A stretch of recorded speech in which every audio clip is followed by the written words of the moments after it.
সকলকে শাসক বেনারস রোড শালকিয়া হাওড়া বামুনগাছি ব্রিজের গায়ে তার বিশাল বড় চেম্বার। আপনারা কিন্তু আসছেন সবাই, এত বছর প্রোগ্রাম দেখছেন, আর যারা আসতে পারছেন না অনলাইনেই কথা বলছেন, কাজ করাচ্ছেন। শিবরাত্রির মাহাত্ম্য নিয়ে আলোচনা হবে।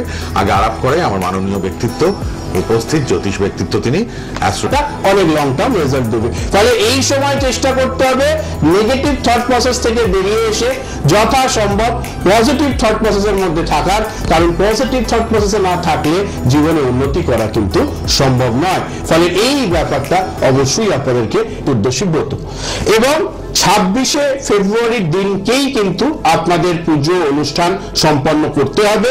অনেকেই একটুখানি মানে যত দিন যাচ্ছে মানুষজনের মধ্যে তো জ্ঞানী লোকের অভাব হচ্ছে না, আরো বেশি আর কি, মানে শাস্ত্রকে যত উল্টে দেওয়া যায় আর কি। তো অনেকেই বলবেন যে 27 তারিখেও যেহেতু উদয় তিথি কাজে লাগাবেন, কন্যা রাশি জাতক জাতিকারা অবশ্যই যেটা করবেন সেটা হচ্ছে খুব ইম্পর্টেন্ট একটা জিনিস, সেটা হচ্ছে প্রথমেই আপনারা শুরুতে একটা সবুজ আসন পেতে বসুন।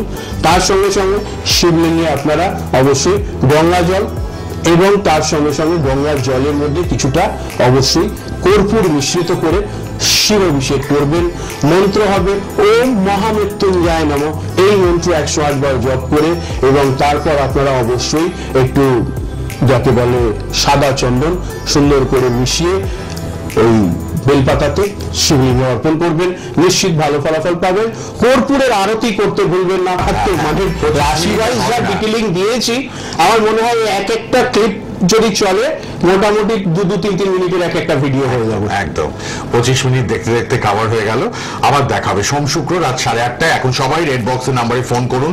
শিবরাত্রির মাহাত্ম্য নিয়ে জানলেন, কোন রাশির কেমন কি করতে হবে সবটাই বললেন।